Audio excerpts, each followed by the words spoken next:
It's spooky month! You know what that means! It's spooky video time! Woo! At this point, I'm convinced that I'm not allergenic retinitis because the slightest change in weather, dust and pollen, and sometimes even having strong emotions just gets my nose to be stuffed up. And obviously, it's been really affecting my recording. So now, instead of doing nothing about this, I should probably go to the doctor. So until then, fuck it. We ball. I can't push this recording back anymore. I wanted to start this video October 8th, but things happened, and now it's October 13th, and I haven't even started, so here we go. Before we get started though, let me get into something more festive. Ah, that's better. Death is a thing we must all face. It's inevitable, and one of few guarantees in life. And it can be a scary thing to think about. It's a common theme in the lore of Paladins, as well as the champions. But how does it all work? Is there such thing as resurrection? Where does the soul end up? Well, I've got the answers to these questions and more. I'd also like to give a special shout out to NimbusShock, because without him, this whole video wouldn't be as informative as I wanted it to be. He helped me compile all the lore for the video and edited the script with me. So thank you, Nimbus. You really helped. Now, the following is every reference to souls, life, consciousness, being alive we've been able to find with sources. We haven't been able to go over every single update show, Discord message, Twitter message there is, so there's a good chance that we've missed something. Androxus was cursed with a disease that causes him to hunger for souls and siphons his own. His disease was inflicted on him by an abyssal entity posing as a goddess who offered him and Lex power during a tragic confrontation. Androxus accepted the deal, and this somehow led to his current state. He may also have killed the entity, but it's unclear if this is still canon, as it was only mentioned in the alpha and beta period before the lore, and has not been mentioned in any capacity since to our knowledge beyond his title remaining as the Godslayer. The dude also may be immortal as well, as he seems like incredibly nonchalant about his own death and is described in his bio as being condemned to live with the curse for eternity. I was born in the dark pity. I was enjoying myself. According to his voice lines, his soul disease is relieved by healing and strengthened when he is wounded or when he buys an offense item. The curse grows. The curse gains ground. The curse is held at bay. Azan. Alright, I really messed up here. I got too deep into editing and didn't realize that Saris was supposed to be here instead of Azan, so I'm going to display Saris's information up on the screen now. Rage. Admiral Judd Roberts was once human, but after stealing Amani's gauntlets and failing to control her dragon, his ship was sunk, and as he was dying, the Abyss revived him as a vessel for the Abyssal Lord Dredge. Also, quick side note here, I grabbed his voice lines from the wiki, and they're cut off at the beginning for whatever reason. And then, not only that, I'm recording this the next day, and a new device was put into my room, and it makes a lot of noise, so I apologize for background noise for the rest of the recording. Despite referring to himself as Judd Roberts, Ever heard the pirate legend of Judd Roberts? acting like a pirate and referencing his old life and death in his voice lines, and also the entirety of Dredge's promotional materials suggesting that he returned to life, Dredge is only apparently the Kraken without a trace of Judd Roberts, according to a statement made by a dev on Discord. Though, I'd take this with a grain of salt, since Discord statements will sometimes contradict each other or be contradicted by the chronicles. He also still appears to have a crew, but they're all zombie pirates. Lilith.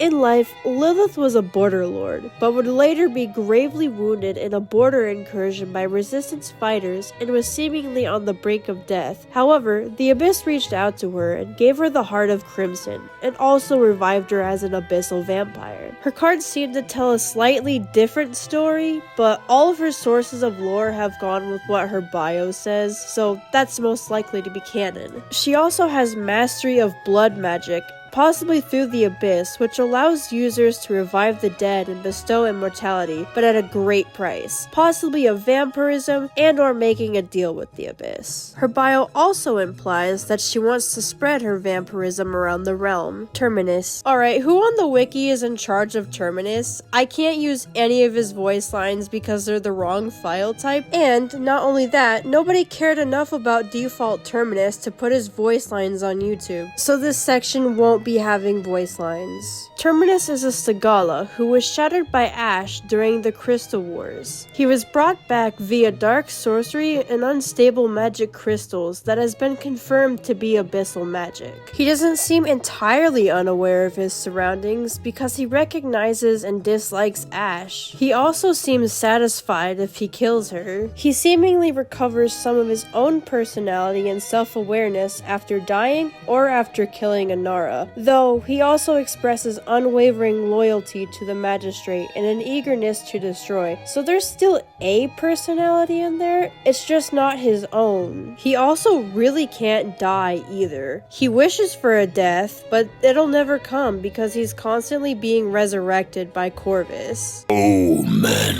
Omen was presumably human. He climbed a mountain in search of greater power, similar to Genos, but only the cosmos didn't answer him. So he decided to throw a temper tantrum and fling himself into the lava below. And Nick saw this pathetic man and gave him the power to do what he felt God should.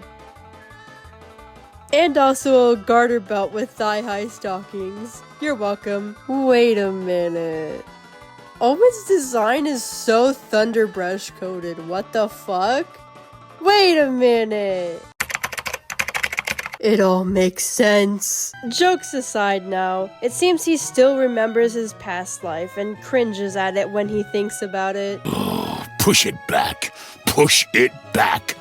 I'm not him anymore. Another thing of note, he seems very aware that we are controlling him, and even calls us out directly when we are trying to use an ability on cooldown. Since player, I'm not ready yet. Not ready yet. Quit spamming. And if we have a bunch of credits that need to be spent. There, spend those credits. They're starting to get heavy.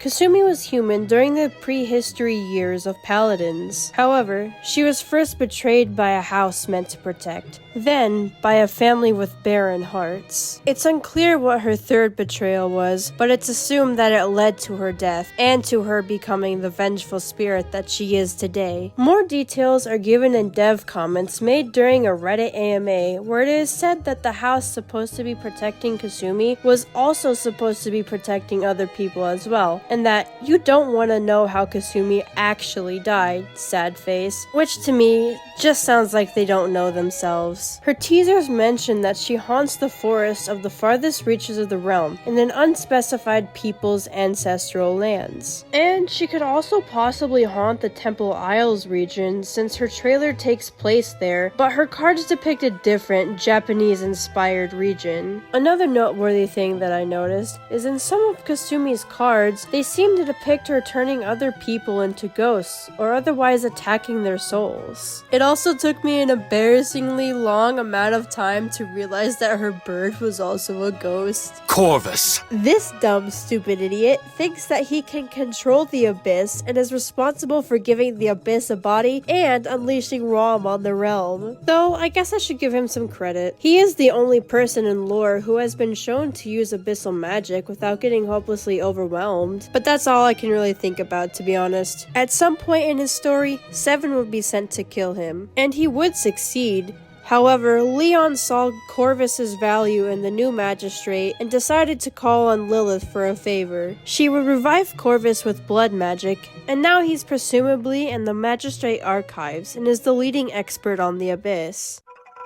As the title card of this section suggests, we're now going to be talking about souls. In Paladins, souls seem to be a sort of immaterial spiritual force that's present in the living beings of the realm. They also appear to be physically attached to the body. Multiple ability descriptions suggest that healing a person's soul also heals their body, and it looks to be possible to not only attack a person's soul, but that souls can even be weaponized as well. A description of the effects of Ceres' stun in the Paladins Chronicles says that Furia felt the agony enemy in her very soul, and shortly afterwards, Furia is said to have shook off the weight of the souls. Then later down the line in the Fall of Ascension Peak story, Ceres is said to attack by launching souls at her enemies as well. What looked to be souls being ripped out of people's bodies appear in Rom's card, Shattered Essence, and look kind of like skulls. In-game, enemies damaged by Rom also drop little skull things called soul fragments. More on those later though. But while we assume souls to be immaterial, vaguely skull-shaped masses of energy, Kasumi, who is a disembodied soul, looks near identical to the body she had in life, as seen in her cards and her spirited skin, so it's entirely possible that souls are nearly identical in shape to the person they inhabit. But what else can a soul do? Well, from what we know from the 2020 visual rework of the Magistrate Archives map, souls can interact with the world by possessing inanimate objects and physically twisting them. In a dev blog released around the time of the Magistrate Archives rework, it was mentioned that the pillars in the map, the twisted ones with faces, look the way they do because of the souls trapped in the abyssal artifacts surrounding them. It's said that they're trying to escape, but by doing so, they're warping the pillars around them. Unfortunately, the articles on the old Paladins site can't be accessed anymore, but with the helpful Wayback Machine, I was able to go back and recover the statement on the pillars. Kasumi's spirit trap ability also manifests as a floating haunted doll. Yep, we're back onto Kasumi again. Might as well just turn this into a drinking game at this point, and every time I say Kasumi or she pops up on screen, take a shot.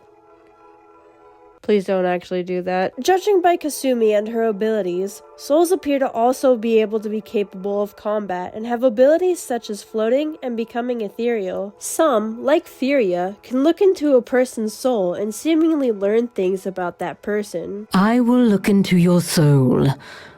Oh, mortal? You're into some strange things.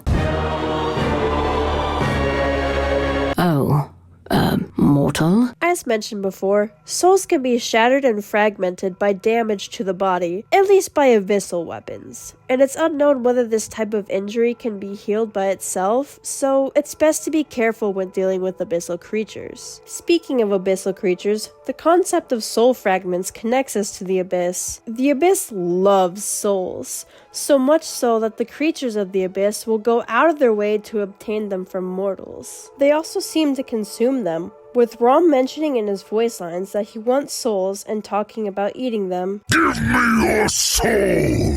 Yes! Feed me!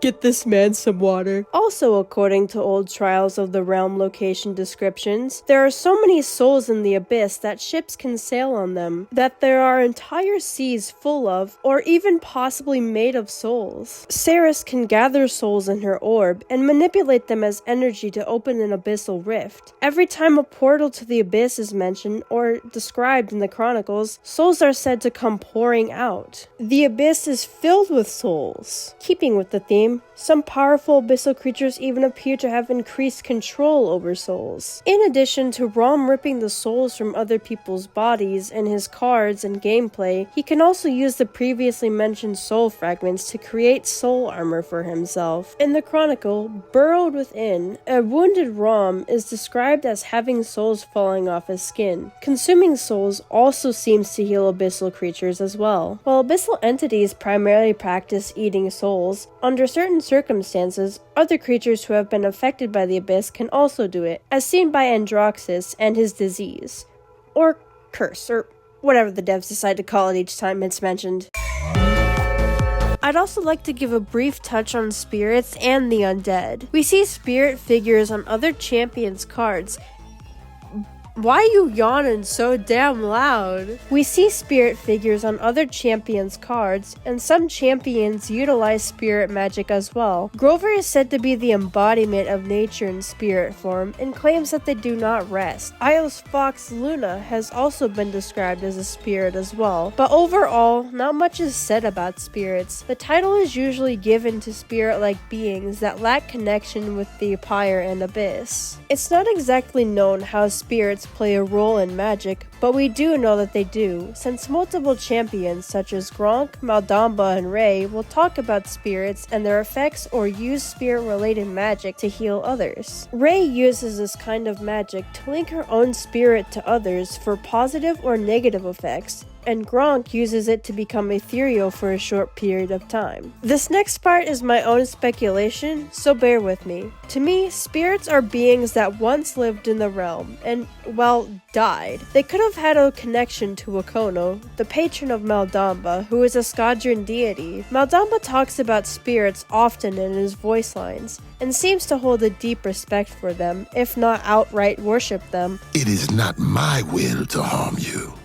The spirits will it. The spirits join us. Wakono herself appears as a giant spirit snake in Maldamba's ultimate, and animals in general seem to be the most common type of spirit in the realm. Could she allow her followers to become spiritual animals when they die? The humanoid spirits that appear could also be connected to her as well. Wakono is said to be the mother of sorrow and revenge, and perhaps the humanoid spirits are embodiments of revenge, with the animals being sorrow. This hasn't been confirmed, and I'd like to say again that this is just one of my personal theories. But who knows though, I could just be looking too far into things, and it could also just be easily explained that spirits can come from the abyss or the pyre too, or that they could be another form of undead. Speaking of the undead, in this universe, the undead are classified as beings that are technically alive, but not by the standard definition. More often than not, they're puppets controlled by a force or another person. The undead that are listed on the wiki are Dredge, Kasumi, Ceres, and Terminus. But Omen, Lilith, and Androxus were excluded from this list for whatever reason, but they're here now.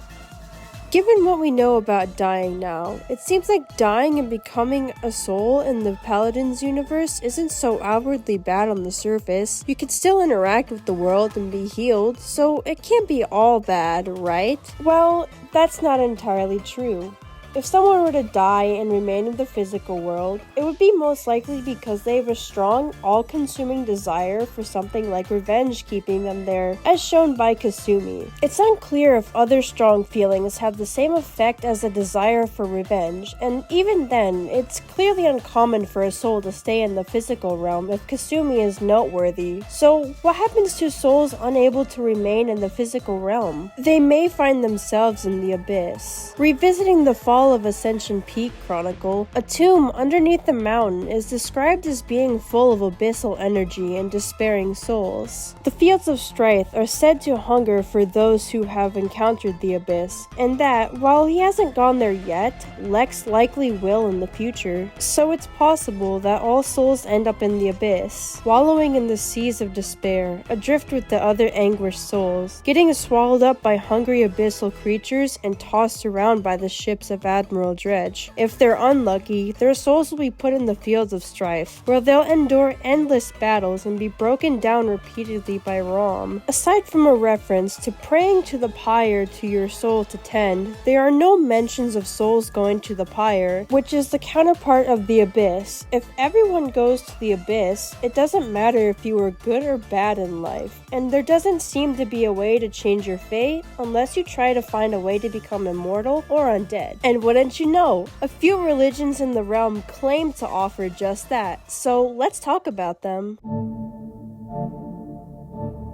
The pyre, also called the eternal pyre if you want to get fancy, is the opposite to the abyss, but we know less about them. They fight a constant and endless war with the abyss, and their own world is filled with forges creating weapons to fight their enemies. Sarah prayed to the pyre for the strength to avenge her sister. Her request was granted by Azan, and she bonded with a pyre spirit to become Theria. Azan himself was also a human being at some point, according to Moji in Burrowed Within. However, the pyre only really seems to care about stopping the abyss nowadays, and aren't really involved with the realm aside from Theria. Azan was willing to use the Dawn Forge to destroy the realm to stop it from becoming corrupted by the abyss, and the creation of a pyre-worshipping religion was something the pyre allowed to happen in the hopes that it would keep realmkind away from the abyss. Unfortunately, the cathedral dedicated to the pyre in Ceres was apparently the last last one, so it seems like the religion might have been on the decline already, and that could also explain the growing abyssal presence in the realm.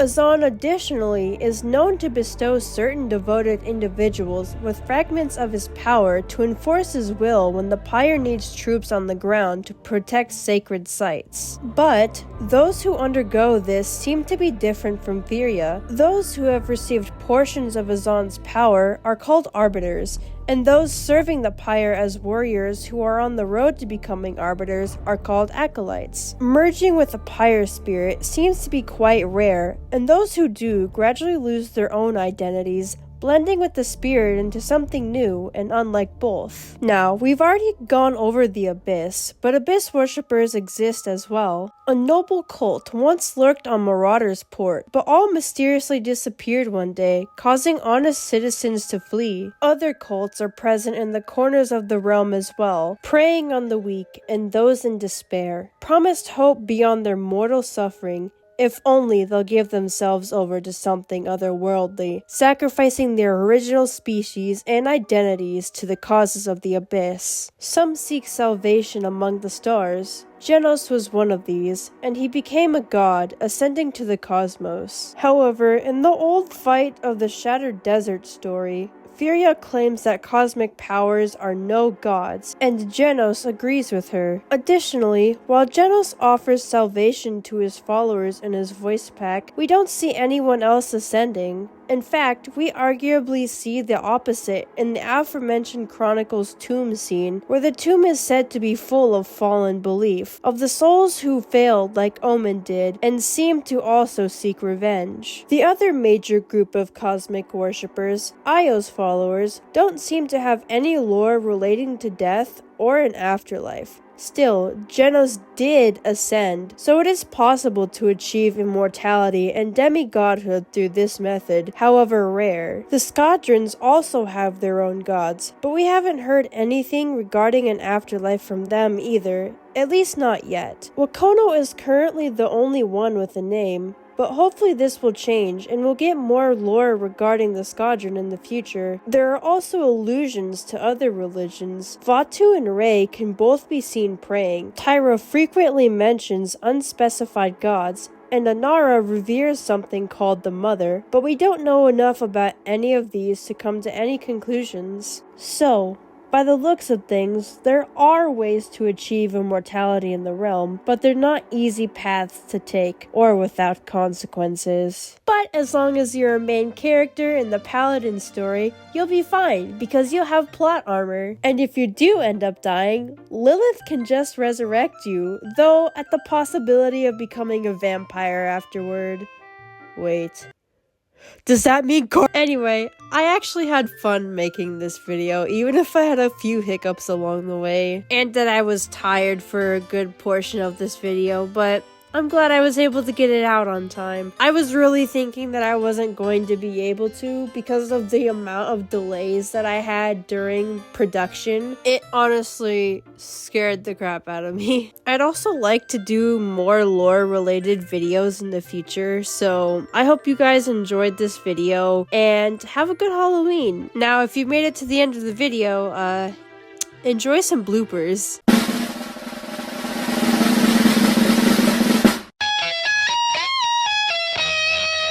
Death is a thing we must all face.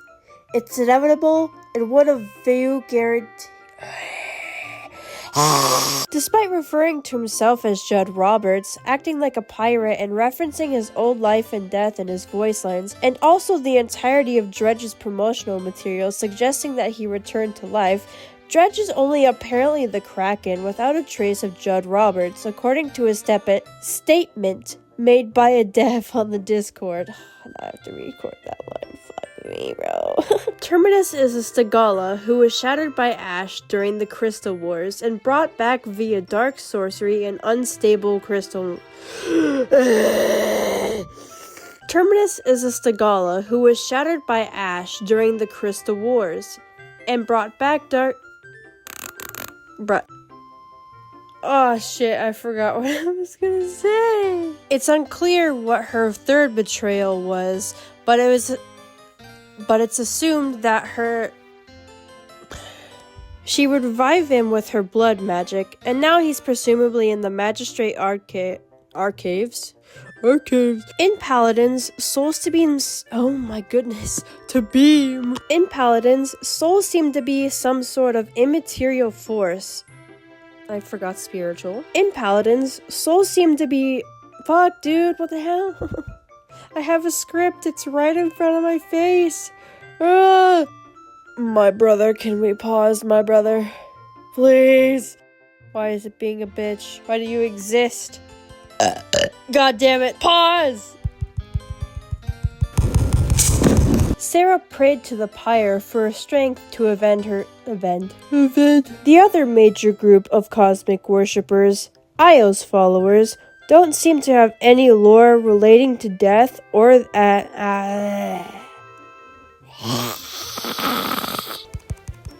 Dude, just fucking pause, dude. It's not that hard. It's not that deep!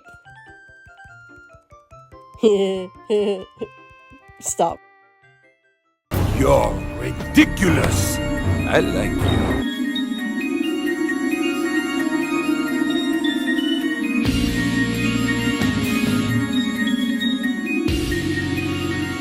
Adieu, chérie.